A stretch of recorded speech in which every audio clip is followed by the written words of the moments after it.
In October 2025, I found the Civil War Centennial Map at an estate sale in Monroe. I paid $1. The map was printed in 1960, about 100 years after the war began. It tells the story of the Civil War through the eyes of a country trying to commemorate it a century later.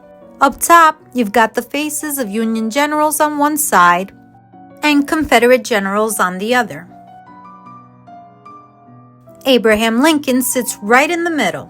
Across the map, battles are illustrated like a mural of chaos and memory.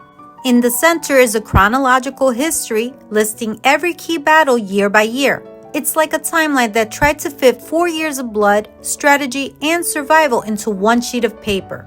Then, right in the center, there's more. A block of text that turns this from a map into a statement about how America saw itself 100 years after the Civil War.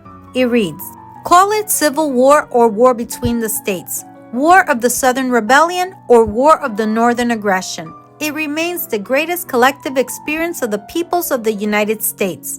It was the war that tempered the seal of our national existence. It was our own homemade war. We didn't share with anyone. We own both sides of this fight. Ours is the credit for all the victories, the burden of all defeats. Men fought in over 10,000 places between 1861 and 1865, and it cost a small nation of slightly more than 30 million people over 600,000 lives. A terrible cost. And yet 100 years later, Americans North and South can look back with pride and derive honor from this great common experience, which, as Brooke Catton said, in some mystical manner unites us.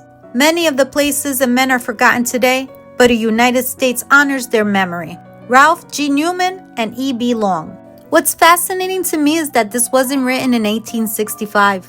It was written in 1960 while the country was in the middle of the civil rights movement. So while America was fighting over civil rights, it was also looking back at the Civil War, the first time the nation tried to answer the question of freedom and equality.